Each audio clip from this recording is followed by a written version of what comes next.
स्वर सुधा मंच पर प्रस्तुत है श्रीमद् भागवत की प्रमुख पात्र भाग्यवती यज्ञ पत्नी।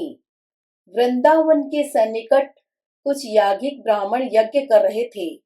भगवान श्री कृष्ण ने अपने सखाओं को उनके पास से भोजन के लिए कुछ अन्न मांगने के लिए भेजा। याज्ञिकों ने उन्हें अन्न देना अस्वीकार कर दिया। फिर भगवान ने उन्हें याज्ञिक ब्राह्मणों की पत्नियों के पास भेजा। याज्ञिक ब्राह्मणों की पत्नियां भगवान श्री कृष्ण का संदेश सुनकर थालों में भोजन की विविध सामग्रियां सजाकर बड़े उत्साह और भक्ति के साथ उनके स्वागत के लिए चल दी। जब सभी याज्ञिकों की पत्नियां भगवान श्री कृष्ण के पास जा रही थी, तब एक याज्ञिक भोजन कर रहा था। वह अत्यंत क्रोधी और कृपण था।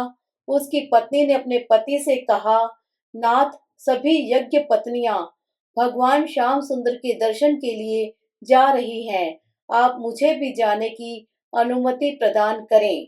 ब्राह्मण ने कहा, तू कैसी पत्नी है कि पति को भोजन करते हुए छोड़कर कृष्ण के दर्शन के लिए लालायित है। तेरा स्वामी तो मैं हूँ, मुझे छोड़कर तुम्हारा यह नया स्वामी कौन है? ब्राह्मणी ने कहा, आप मेरे शरीर के स्वामी हैं, आत्मा के स्वामी तो श्री कृष्ण ही हैं। मैं उनके दर्शन के लिए अवश्य जाऊंगी। ब्राह्मण खाना पीना भूल गया। ब्राह्मणी का उत्तर सुनकर वह अभिमानी ब्राह्मण जल उठा। क्रोधित होकर उसने दृढ़ता के साथ कहा, अच्छी बात है, देखता हूँ तू मेरी आज्ञा के बिना कैसे जाती है।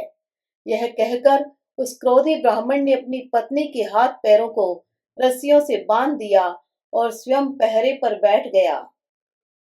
उसकी पत्नी ने कहा, शरीर पर आपका अधिकार है, उसे आपने बांध ही लिया है। प्राण और आत्मा तो उन्हीं श्याम सुंदर के हैं, उन पर अन्य किसी का अधिकार नहीं है। शरीर न सही, मेरे प्राण और आत्मा के साथ ही उनका मिलाप होगा। यह कहकर उसने आंखें मूंद ली। जिस मालिन को श्याम सुंदर ने निहाल कर दिया था, वही मालिन मथुरा में इन ब्राह्मणों के यहाँ फूल माला देने आया करती थी।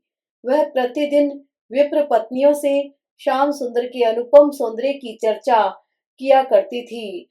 उसके मुख से विप्र पत्नी ने श्याम सुंदर के स्वरूप का जैसा वर्णन सुना था, उसी रूप का वह आंखें मूंद कर ध्यान करने लगी। उसने ध्यान में देखा, नीलमणि के समान भगवान श्री कृष्ण के शरीर की आभा है। उनके मुख पर काली काली घुंघराली अलकें लटक रही हैं। उनके गले में सुंदर पुष्पों की माला एवं अन्य आभूषण लटक रहे हैं। भगवान की कमर में सुंदर रेशमी पीली धोती है और कंधों पर सुंदर दुपट्टा है। उनके हाथ में मुरली सुशोभित है। मंद मंद मुस्कुराते हुए भगवान उसकी ओर अत्यंत प्रेम से देख रहे हैं।